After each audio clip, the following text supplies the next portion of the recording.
je vous propose que nous poursuivions. Madame Gladys Kitegui donc nous a rejoints.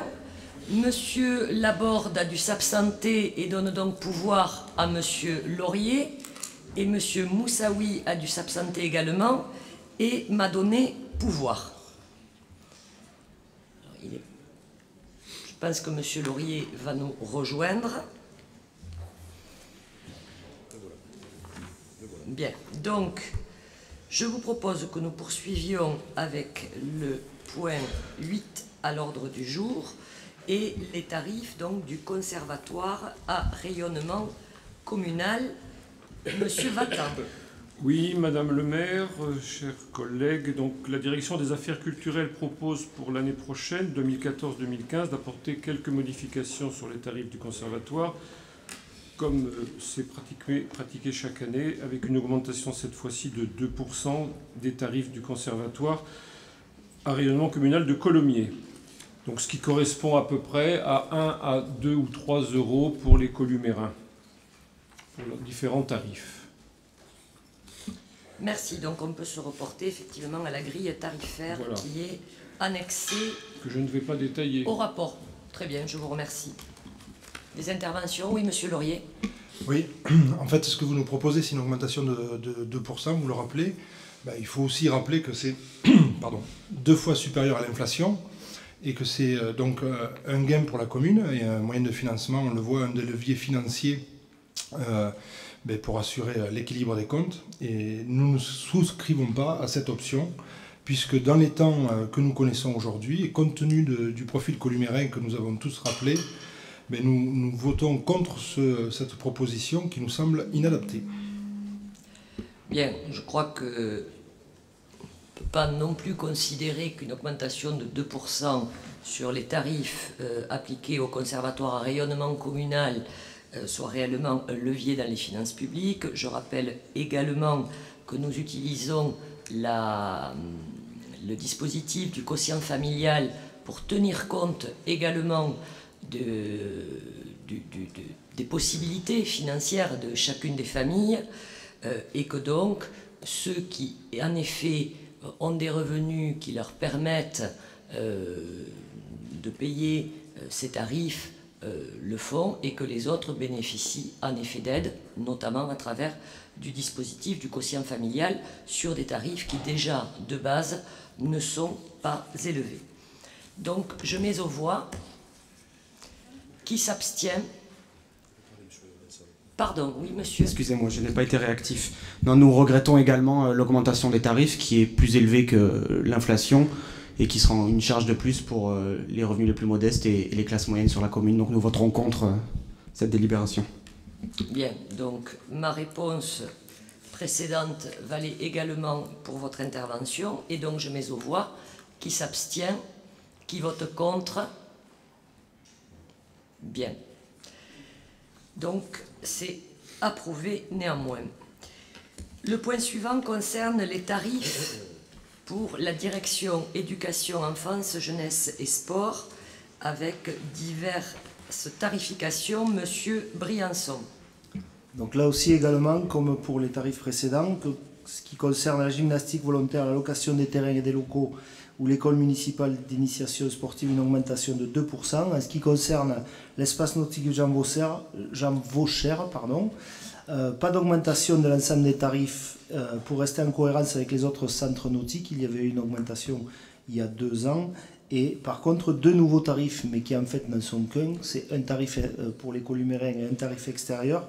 Il s'agit de coupler une carte 10 entrées avec 10 locations d'aquabike, puisque les locations de vélos, je ne sais pas comment on dit, aquabike, sous-marins, dans l'eau, marchent très fort à l'espace nautique.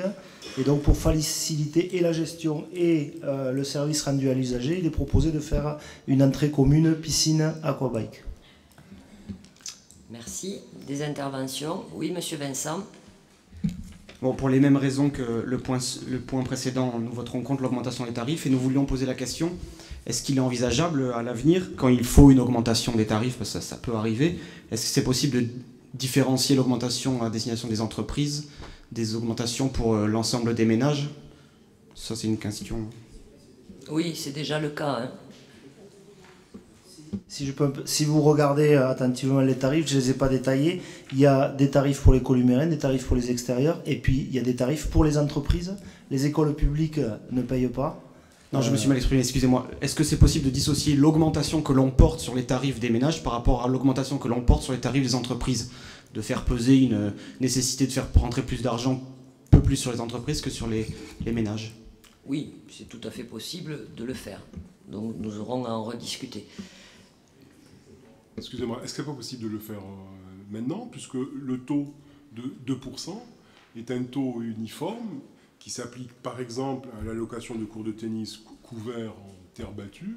Tout le monde sait que c'est extrêmement onéreux, ça revient très très cher.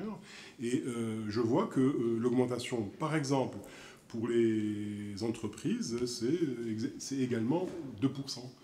La question qui est posée, est-ce que, par exemple, pour les entreprises, on ne peut pas appliquer un taux plus élevé? Donc pour aujourd'hui, nous en resterons là. Effectivement, cette différenciation peut être possible. Elle nécessite toutefois d'être travaillée pour se poser la question aussi de savoir qui sont ces entreprises, qui en bénéficient, par quel biais, comment ces tarifs sont payés par les entreprises, parfois par le biais aussi des comités d'entreprise. Donc tout ça nécessite quand même de se pencher un peu plus en détail sur la question. Sur le principe, cela peut être regardé. Dans la pratique, cela doit être travaillé. Donc pour aujourd'hui, c'est la délibération que nous proposons. Monsieur Laurier, vous vouliez intervenir? Oui, effectivement, la même analyse. On ne votera pas une augmentation pour payer l'emprunt de la commune, le nouvel emprunt. Mais il y a aussi, je veux rappeler que dans les tarifs que nous apprêtons à voter, et qui vont certainement passer, mais nous apprêtons à voter la location de terrains municipaux, des terrains engazonnés tout simplement. Ce qui me relève à mon avis d'un peu de considération qu'on devrait avoir vis-à-vis des personnes qui investissent ces terrains pour des manifestations notamment, ou des actions qui ont une vocation économique, culturelle qui est intéressante. Voilà, donc cette chose-là devrait pouvoir être remplacée par une convention et on peut imaginer que notamment les frais de mise en état ou de nettoyage de ces terrains, s'ils devaient être perturbés par l'activité, seraient pris en charge par l'organisateur, mais en aucune manière, par principe, louer des terrains engazonnés. Bien, donc vous n'êtes pas sans savoir que nos conventionnements avec l'ensemble des associations, notamment présentes sur la commune, leur permet d'accéder effectivement à l'ensemble du parc sportif de la commune et que ces tarifs de location sont spécifiquement prévus pour des associations extérieures qui, pour diverses raisons, peuvent légitimement nous solliciter pour en bénéficier. Bien, donc je mets aux voix. Qui vote pour? Qui s'abstient? Qui vote contre? Merci. Alors, le point suivant concerne la désignation des membres pour la commission communale des impôts directs. Le Code général des impôts donc, prévoit qu'une commission communale des impôts directs est instituée dans chaque commune, qu'elle est présidée par le maire ou un adjoint délégué.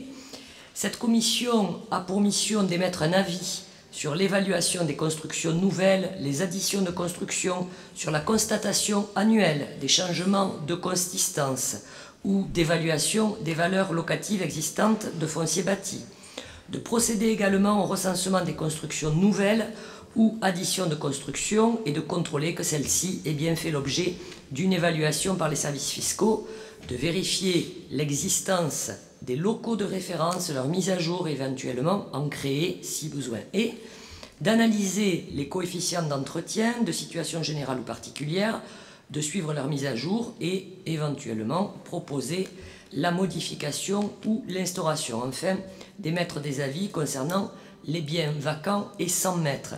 À noter là-dessus que nos services de l'urbanisme travaillent en étroite collaboration avec les services fiscaux pour ajuster au mieux, en tout cas que l'information soit partagée afin que le travail de cette commission des impôts directs en soit facilité et que les éléments soient le plus à jour possible.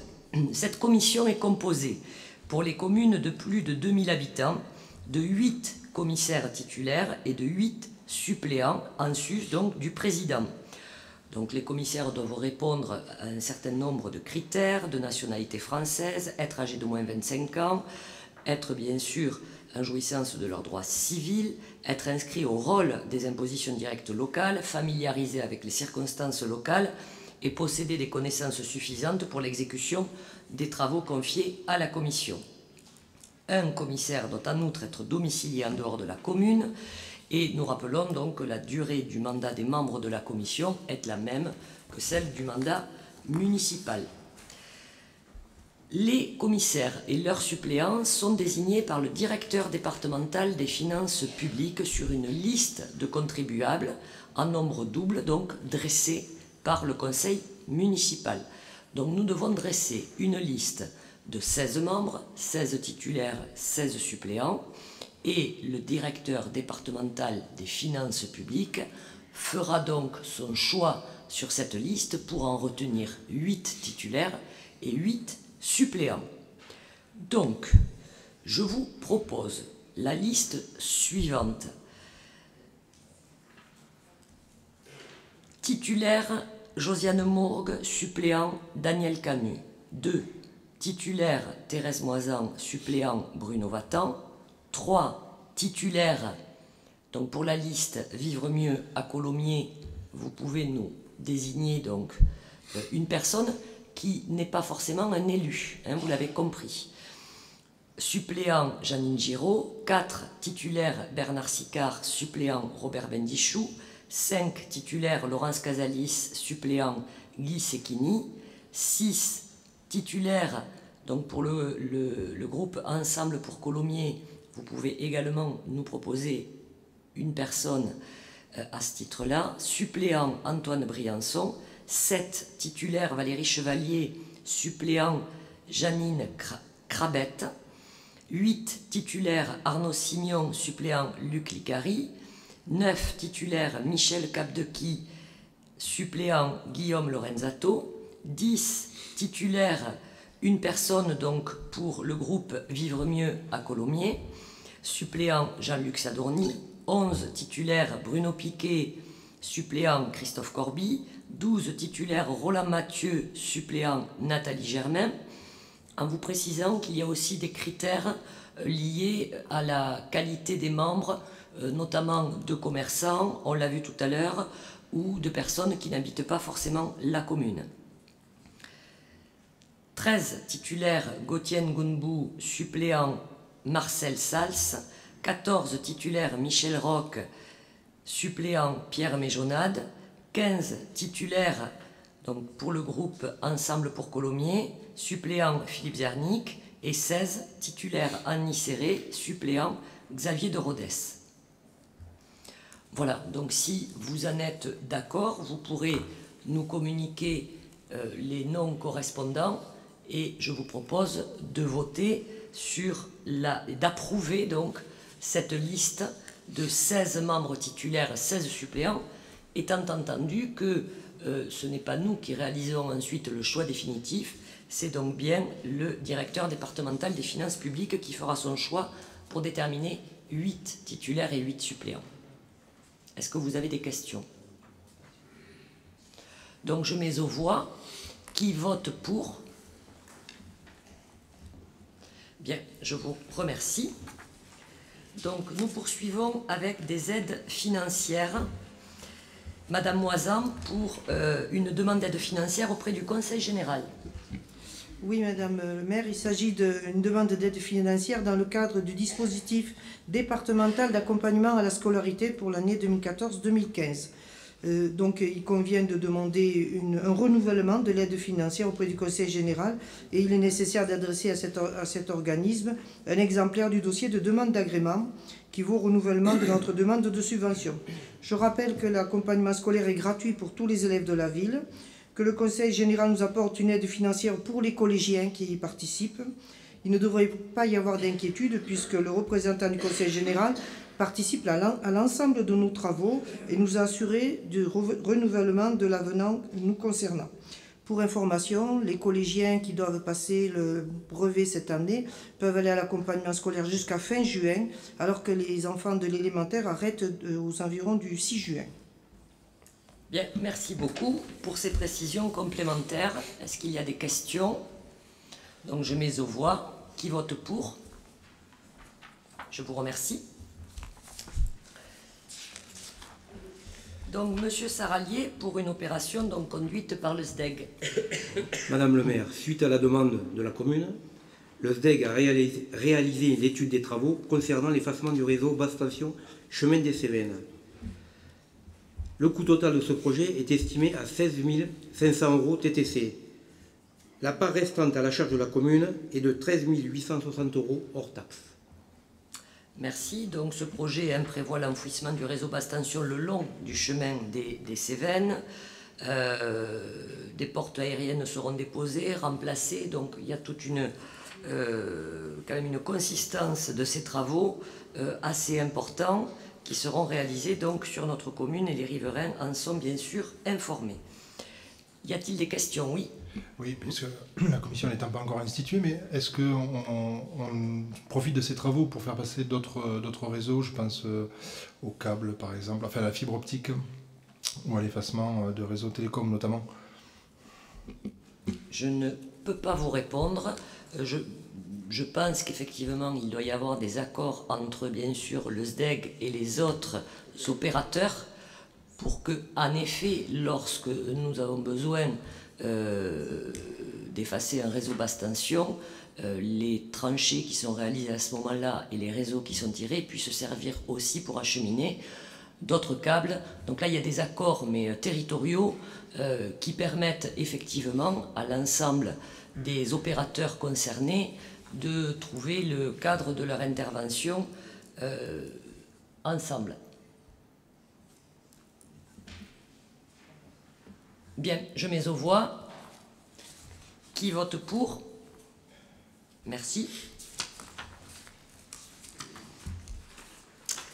Alors, au titre de l'intercommunalité, donc admission de la communauté de communes du Saint-Gaudinois au syndicat mixte pour l'accueil des gens du voyage, Monsieur Terrail. Oui, donc le comité syndical du syndicat mixte pour l'accueil des gens du voyage dans le département de la Haute-Garonne, dans sa délibération, dans sa séance du 12 décembre 2013, a accepté l'adhésion de la communauté de communes du Saint-Gaudinois. Donc, conformément à l'article L5211-18 du Code général des collectivités, ce syndicat a notifié à la commune de Colomiers la délibération adoptée par le comité syndical. Il convient à son tour que le conseil municipal se prononce sur l'admission de la communauté de communes du Saint-Gaudinois au SMAGV 31 Manéo. Aussi, il est demandé au conseil municipal d'approuver cette adhésion et de donner mandat au maire ou à défaut à son représentant de prendre toute mesure à la bonne mise en œuvre de cette délibération. Merci. Est-ce que vous avez des questions? Je mets aux voix. Qui vote pour? Merci. Madame Casalis, donc un projet d'acquisition allée du Rivero, une régularisation.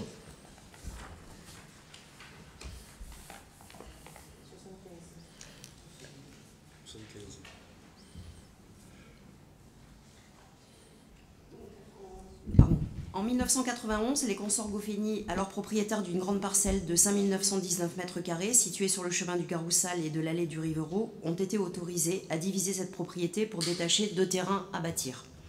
Lors des travaux de création de l'accès aux nouvelles parcelles, il avait été convenu entre la commune et les consorts Goffeny que ces derniers cèdent à la commune, au franc symbolique, une emprise de 113 m², parcelle AZ numéro 288, destinée à l'aménagement d'un piétonnier destiné à devenir public, permettant ainsi de relier l'allée du Rivero à la coulée verte, dite de l'ancienne voie ferrée. Toutefois, à ce jour, la mutation de propriété de cette parcelle n'a pas été constatée par acte notarié, alors que les travaux d'aménagement de ce piétonnier ont été réalisés par la commune et qu'il est affecté à l'usage public. C'est pourquoi il est proposé, afin de régulariser la situation foncière de cette parcelle, que la commune en fasse l'acquisition à l'euro symbolique. Cette acquisition sera réalisée par acte notarié à la charge de la commune. Il conviendra d'habiliter Madame le maire ou son représentant à signer cet acte, ainsi que tous les actes et documents nécessaires à la réalisation de ce projet. Aussi, il est demandé au conseil municipal, premièrement, d'acquérir à l'euro symbolique la parcelle susnommée, située allée du Rivero. Deuxième point, de faire cette acquisition par voie d'acte notarié à la charge de la commune. Troisième point, d'habiliter Madame le maire ou son représentant à signer cet acte, ainsi que tous les actes et documents nécessaires à la réalisation de ce projet. Bien, merci. Donc, un dossier ancien que nous devons régulariser. Des questions? Qui vote pour? Merci.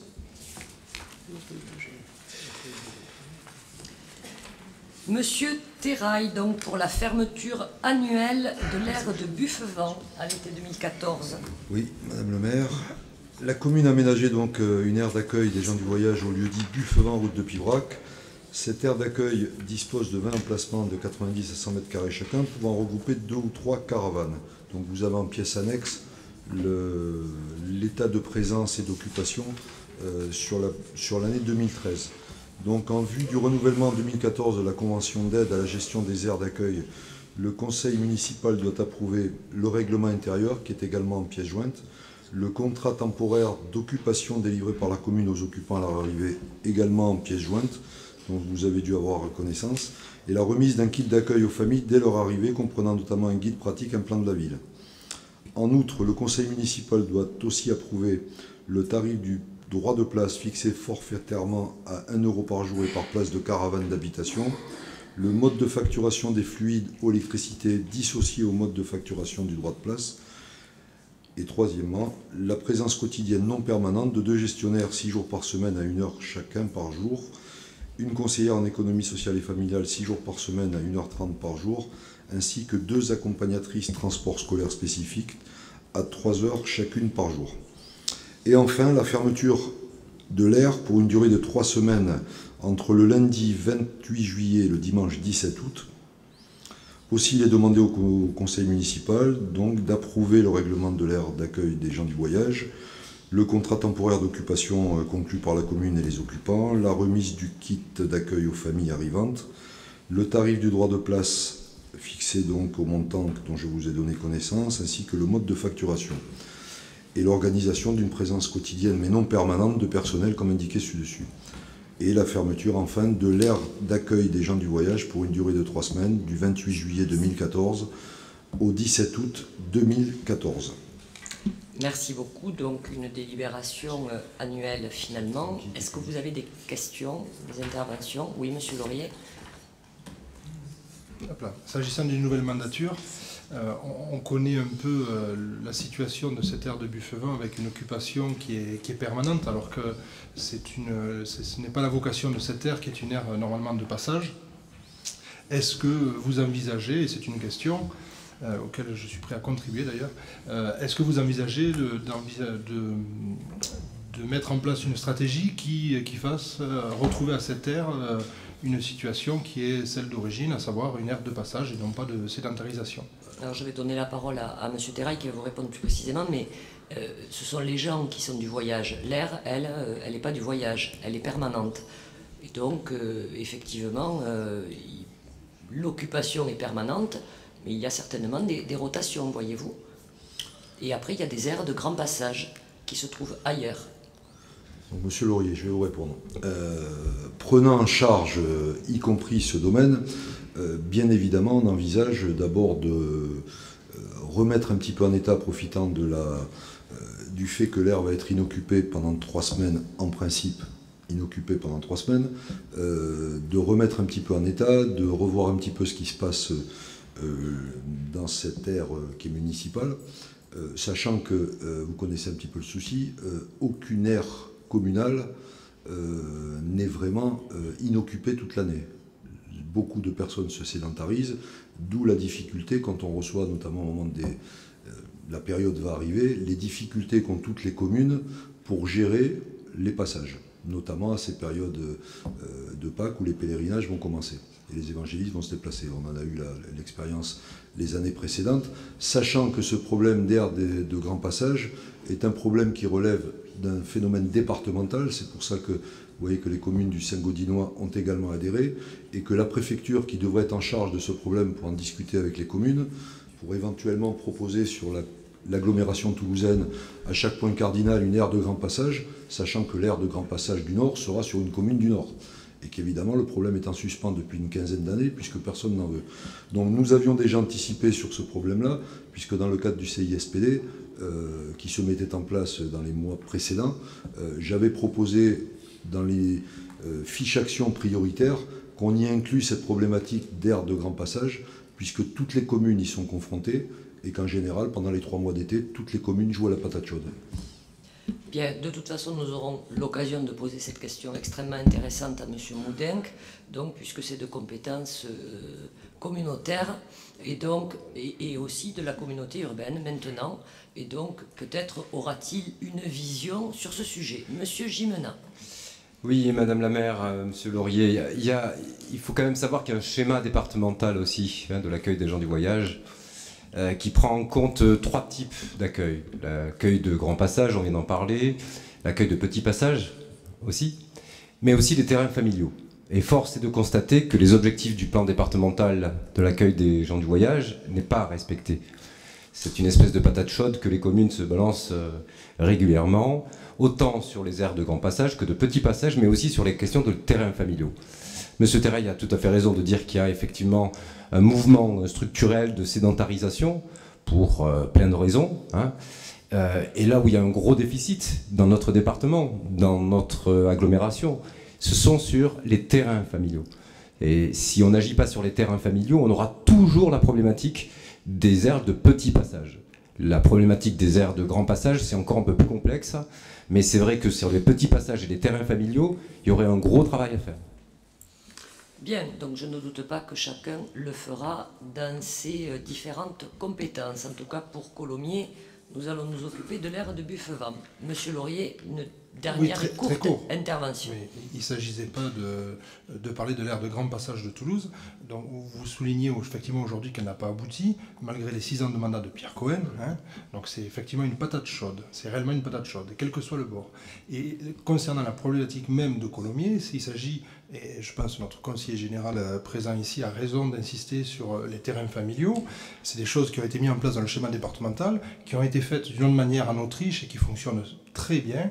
Et je demande aujourd'hui, très humblement, si on ne peut pas mettre en place ce système-là sur Colomiers pour sortir ces personnes de cette situation qui n'est pas une situation totalement précaire, parce qu'il y a effectivement l'aire de Buffevent, elle a été quand même bien rénovée, mais qu'on mette en place quelque chose pour effectivement les attirer vers ces jardins familiaux, et qu'on puisse, ces terrains familiaux, pardon, et qu'on puisse avoir une autre politique en leur faveur, et garder cette aire, peut-être pas en majorité, mais en partialité au moins sur une aire de passage qui est sa vocation première.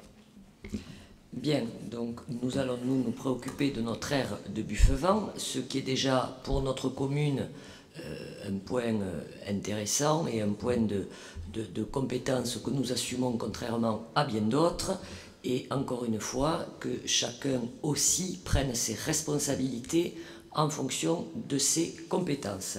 Je propose donc que nous mettions aux voix. Oui, monsieur Gimena. Excusez-moi de reprendre la parole sur ce sujet.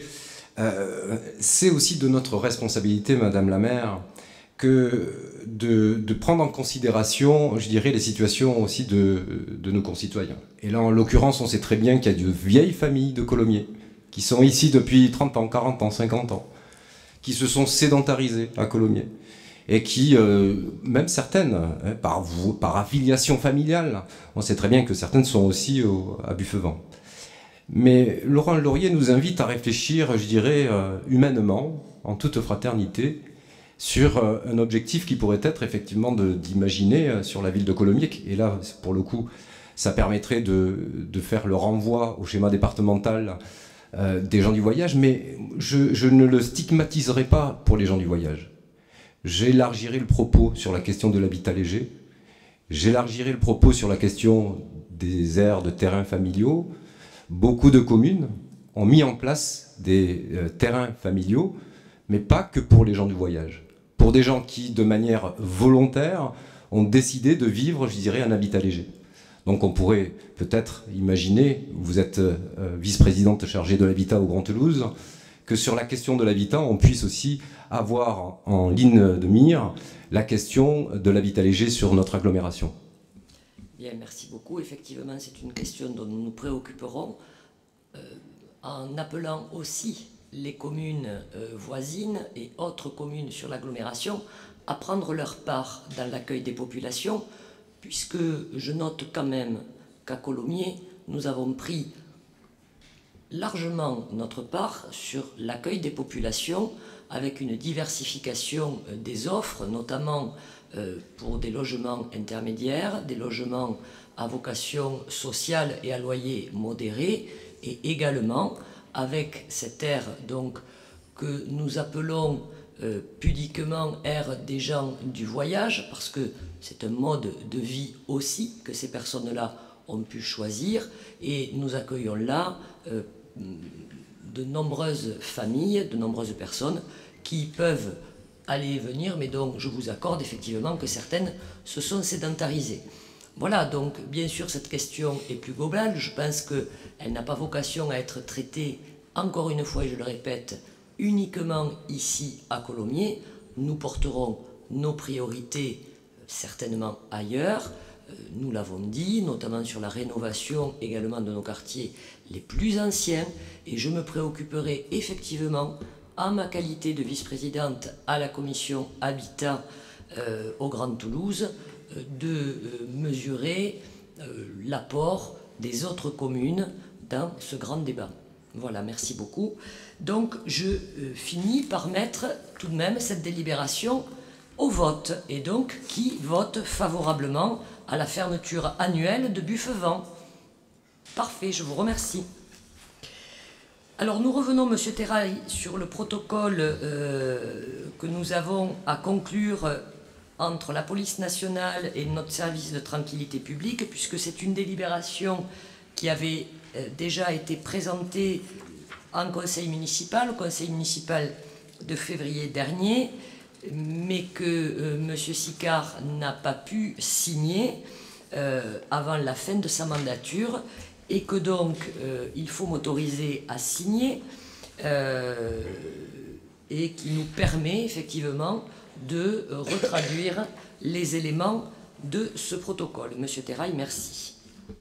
Voilà, donc la délibération du 20 février. Donc maintenant tout le monde, je pense, a pris la peine de lire le protocole, ce qui n'avait pas été le cas au mois de février. Donc suite à de la mise en place du nouveau service tranquillité publique, dans le cadre du Conseil local de sécurité et de la prévention de la délinquance, un partenariat a été mis en place avec la police nationale et la ville, afin d'assurer la tranquillité publique et la sécurité sur la commune. Donc il a été nécessaire de déterminer un protocole de coordination selon le process suivant. Une mise en place de réunions périodiques, hebdomadaires pour l'instant, pour échanger toute information utile au maintien du bon ordre, de la tranquillité et de la salubrité publique. Ces échanges permettant de coordonner l'action des deux institutions, mais aussi d'obtenir tout renseignement à caractère opérationnel. À cette issue, un compte-rendu est transmis au directeur départemental de la sécurité publique, le DDSP, et au maire. Le service de tranquillité publique informe la police nationale sur tout fait constaté par l'exercice de ses missions. Il s'engage à orienter toutes les communications revêtant d'un caractère urgence vers la ligne 17 du centre d'information et de commandement de la DDSP. Le service de tranquillité publique et la police nationale se rencontrent régulièrement pour échanger la liste des agents pour garantir une bonne identification mutuelle, les informations concernant les événements marquants de la commune et les données pour développer et construire des outils partagés d'observation. Le service tranquillité publique ne s'engage sur aucune mission de service d'ordre. Il assure la surveillance périphérique, il communique mensuellement à la DDSP les manifestations de la ville en ciblant les événements qualifiés à risque. Exceptionnellement, à la demande de la police nationale, le service tranquillité publique peut intervenir sur des situations d'urgence en apportant l'assistance aux personnes. Des opérations conjointes peuvent être menées afin de régler des situations difficiles de tranquillité publique. Les deux services interviennent de manière complémentaire concernant la mise en fourrière et la gestion des objets trouvés. Le commissariat subdivisionnaire de la ville, prenant en compte les dépôts d'objets trouvés en dehors des heures d'ouverture de l'hôtel de ville, et les transmet au service tranquillité publique.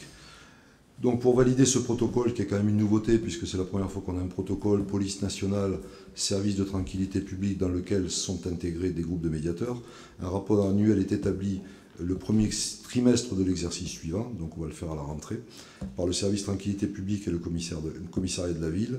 Il est ensuite partagé par le DDSP et le maire. Il porte sur les conditions de la mise en œuvre du protocole et les difficultés qui sont éventuellement rencontrées.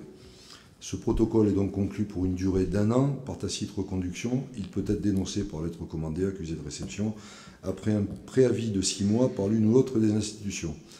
Validé par la commission tranquillité publique, où ça avait fait débat le 6 février 2014, le protocole a fait l'objet d'une première délibération le 20 février. Et compte tenu de la période de réserve consécutive au déroulement des élections municipales, le protocole n'a pu être signé avant l'installation du nouveau conseil. Je précise également que le protocole a été soumis à l'examen et l'avis du procureur de la République, bien évidemment, avant.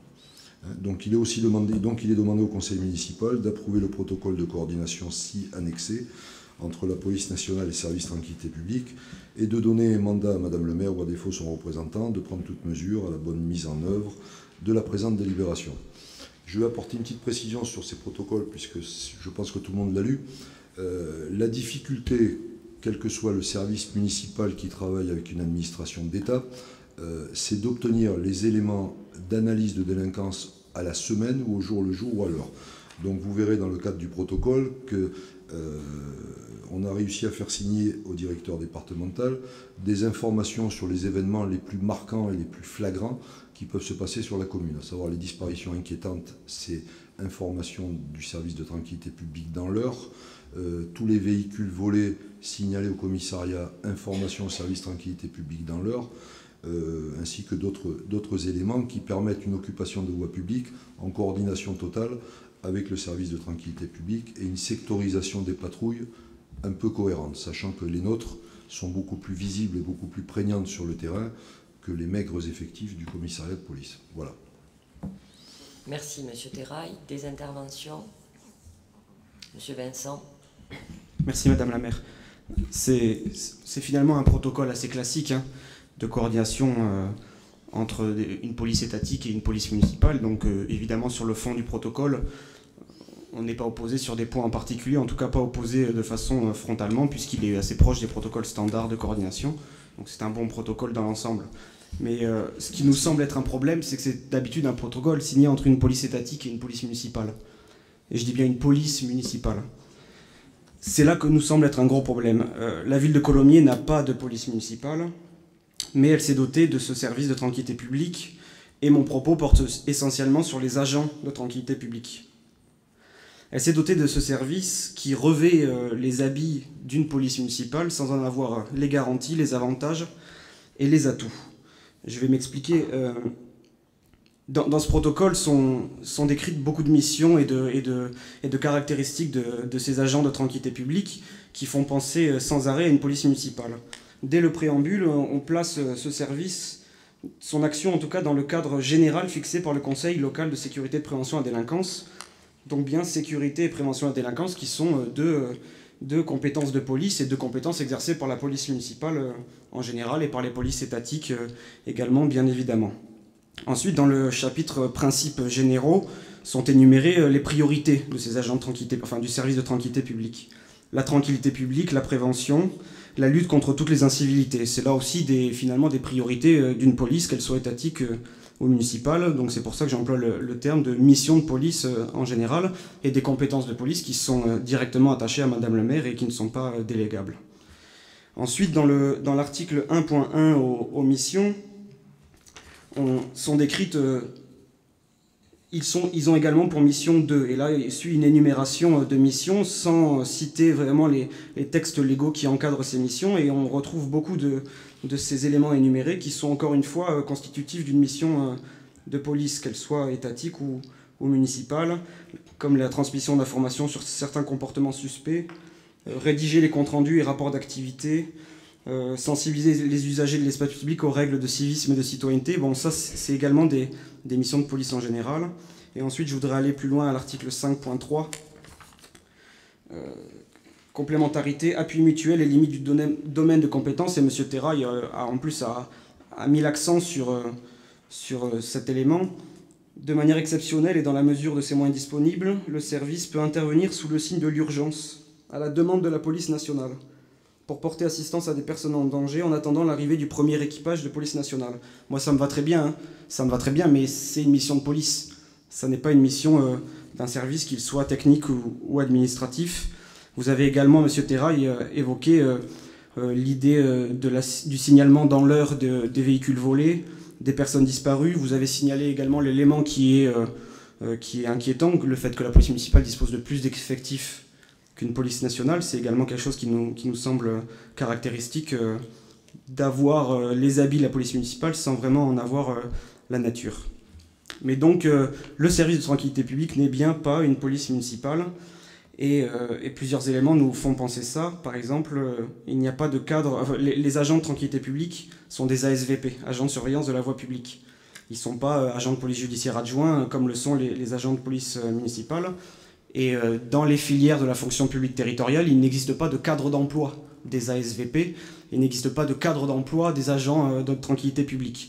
En général, les ASVP, qui sont classiquement ceux qui font le stationnement, qu'on appelle les pervenches en toute amitié... Excusez-moi, monsieur Rémy, je peux répondre parce que à la commission de tranquillité publique du 6 février, et je voulais évoquer à la dernière commission de tranquillité publique, je pense que je voudrais qu'on ait un vrai débat, puisqu'il y a des techniciens dans la salle, qu'on ait un vrai débat en commission de tranquillité publique. Je prends acte, parce que j'ai déjà entendu tous ces arguments, donc je voudrais vous répondre de manière un peu synthétique, puisqu'on va reprendre ce débat, je vous en avais parlé en commission de tranquillité publique, parce que, comme je vous l'ai dit... Mais si de haut de votre pupitre, vous me laissez finir mon intervention, je vous aurai la parole ensuite. Merci, monsieur Terrail.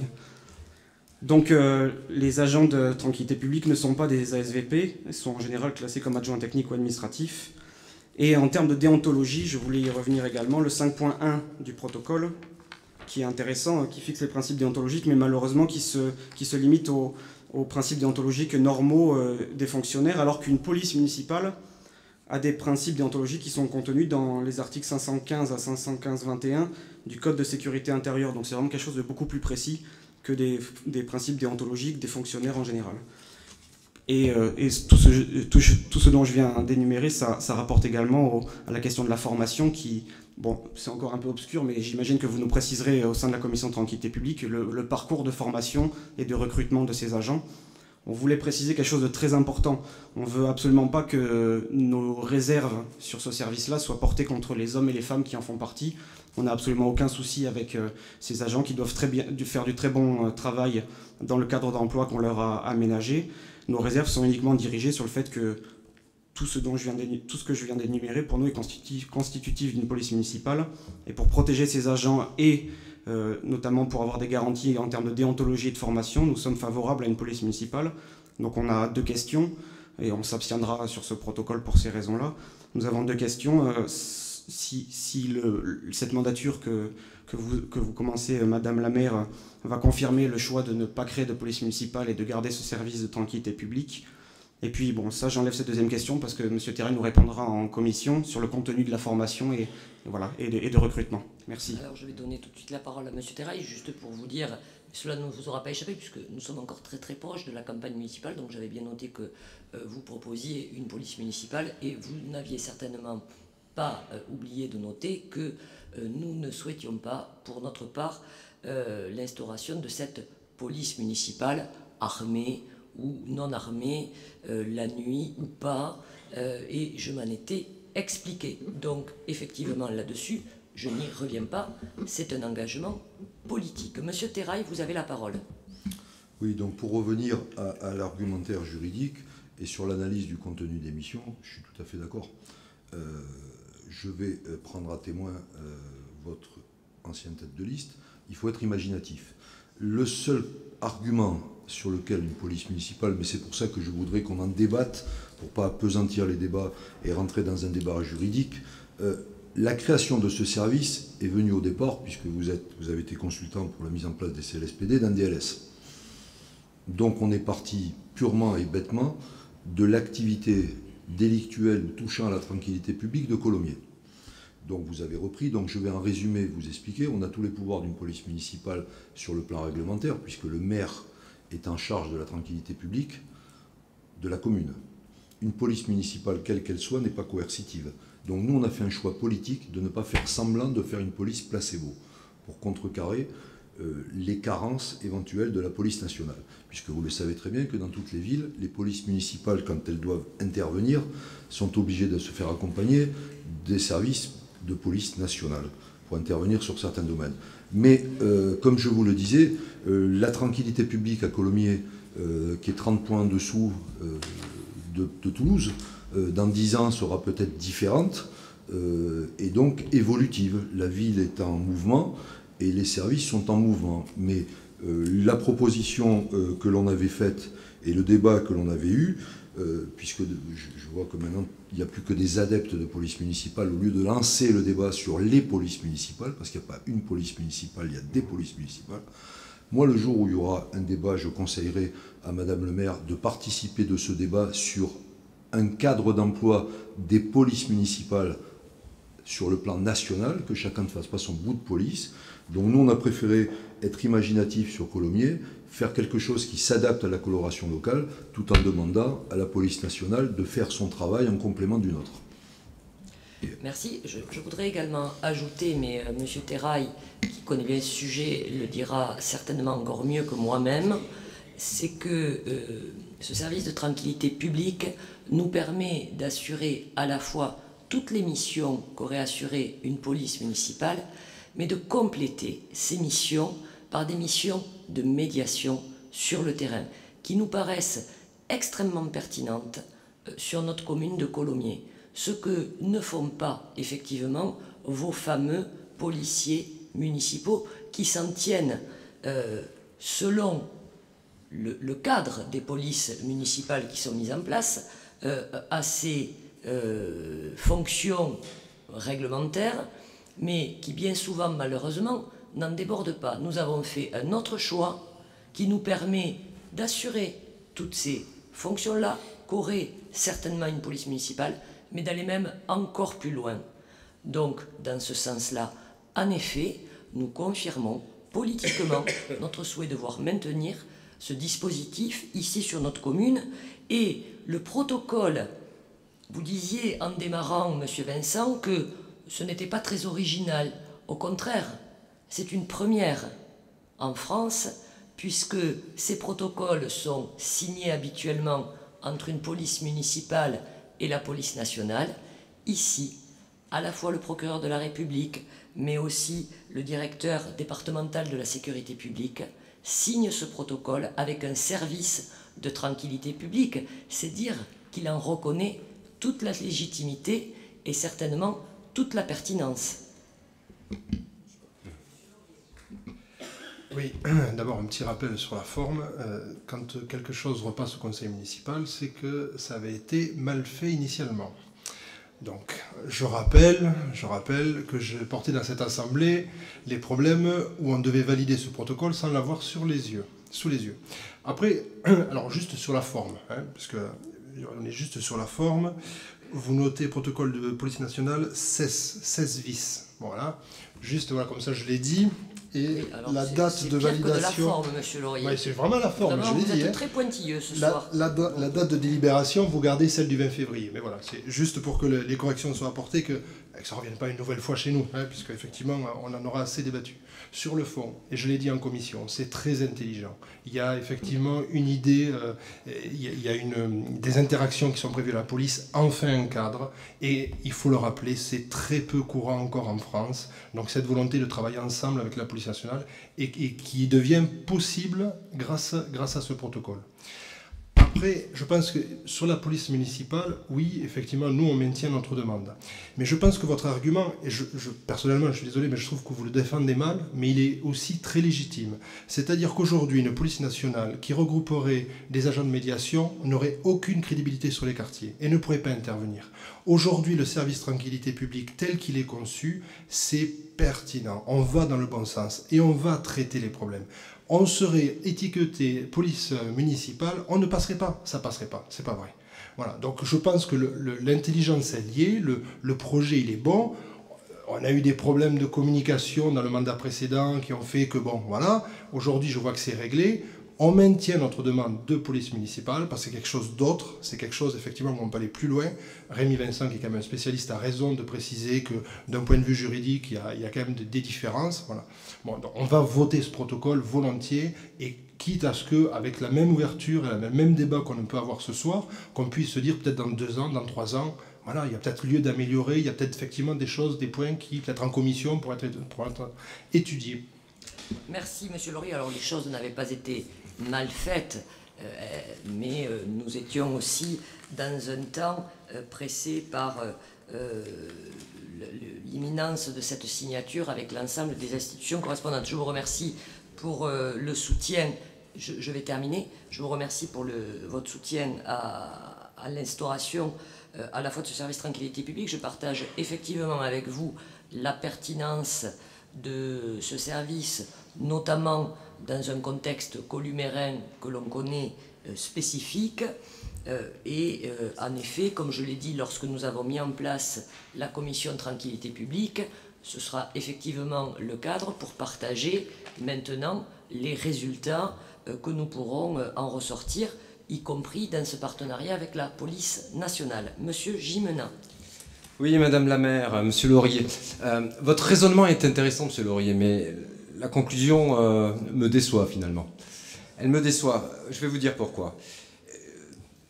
En règle générale, tout le monde fait de la médiation. Monsieur Terrail le sait. Un policier qui est dans l'exercice de ses fonctions, quand il gère un conflit de voisinage, on peut considérer qu'il fait de la médiation, il s'interpose parfois, au même titre que les gens de l'Office de la tranquillité publique.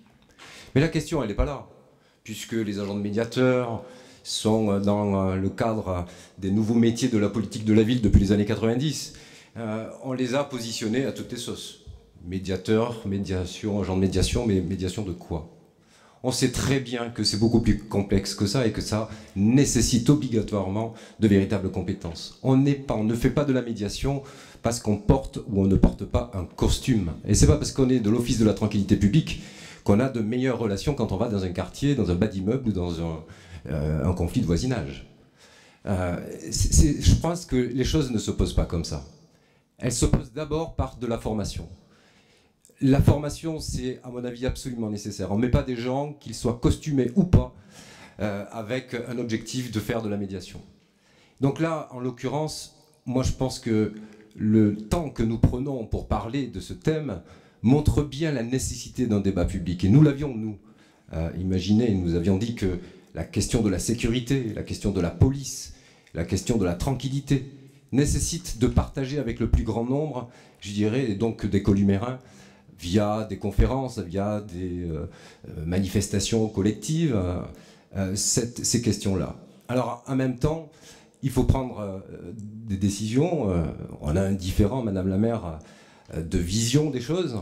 J'aurais opté, moi, pour des médiateurs qui soient déconnectés de la question de la sécurité, qui soient déconnectés de la question, je dirais, de la tranquillité publique, mais bien plus ancrés sur des logiques de médiation sociale, et sans costume, avec une véritable action territoriale dans tous les quartiers, de manière à ce que, justement, pour faire de la médiation, il faut être un tiers extérieur. Si on n'est pas tiers extérieur, on est dedans.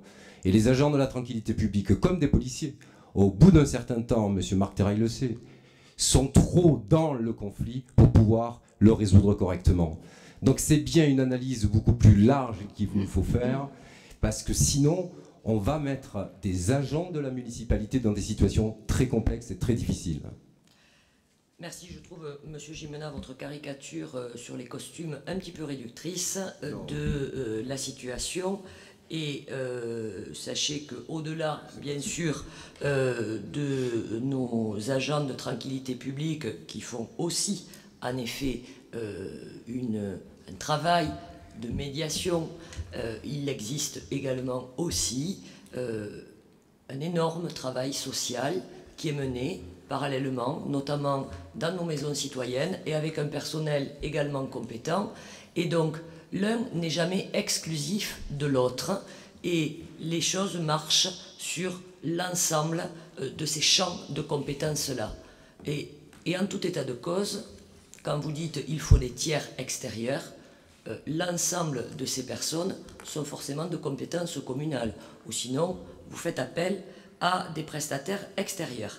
Bien, donc maintenant je vais mettre au vote qui vote contre, qui s'abstient, qui vote pour. Je vous remercie. Enfin donc, je souhaiterais terminer par le vœu qui avait été présenté lors du précédent conseil municipal et que donc unanimement nous avions souhaité réécrire pour en constituer une synthèse. Est-ce que vous avez reçu la nouvelle rédaction du vœu donc, qui concerne la réflexion de l'église Sainte-Radegonde? Avez-vous des observations à faire, des modifications, le cas échéant, à apporter? Je suis à votre écoute. Monsieur Laurier. Oui, ayant porté effectivement ce vœu, je suis d'abord ravi que effectivement l'ensemble des conseillers municipaux soient mobilisés pour cette église, et en dehors de tout aspect religieux bien entendu. Je trouve qu'effectivement quand même malgré tout les délais ont été longs, on aboutit, et je m'en réjouis, mais je n'oublie pas qu'on a aussi beaucoup attendu. Bien, merci. Donc, Monsieur Simion, en lien avec les autorités religieuses compétentes, organisera aussi une réunion publique à l'intention de l'ensemble du monde catholique présent sur la commune, ou pas, hein, ou laïque, qui effectivement se préoccupe de ce patrimoine finalement de notre commune pour expliquer le contexte et le cadre aussi juridique dans lequel nous sommes, puisque dans la mesure où c'est la commune qui porte la compétence et la maîtrise d'ouvrage sur ces travaux, nous sommes malheureusement contraints à la fois au niveau de responsabilité, ça c'est certain, mais aussi aux contraintes du Code des marchés publics et donc à un certain nombre de processus et de procédures qui, c'est vrai, sont un peu longues et alourdissent parfois le planning. Bien, donc je vous propose de mettre... Oui, monsieur Gimena? Oui, simplement 2 mots pour dire qu'effectivement, je regrette que ça prenne autant de temps, mais vous l'avez déjà expliqué d'un point de vue technique, mais je me réjouis que la proposition que j'avais faite de se retrouver plutôt, en tout cas sur ce dossier, au consensus, fasse l'objet, je l'espère en tout cas, d'un vote à l'unanimité. Oui, nous avons noté que d'autres délibérations, bien heureusement, ont fait l'objet d'un vote à l'unanimité. Celui-là plus particulièrement. Mais celui-là comme les autres. Mais donc nous allons le voter et je le mets donc aux voix. Qui vote pour? Je vous remercie. Et donc je conclus ce conseil municipal en vous souhaitant un bon week-end prolongé. S'il vous plaît, il n'y a pas en fin de conseil municipal la possibilité de poser des questions diverses d'actualité ou... Alors, c'est une question, Gimena, hein, c'est une question. Nous avons un règlement intérieur qui n'est pas encore validé. Aujourd'hui, qui s'applique à titre transitoire jusqu'à ce qu'un nouveau soit adopté. Et je crois que M. Simion vous a fixé une date pour démarrer ces discussions au plus vite, le 14 mai. Oui, tout donc, à fait.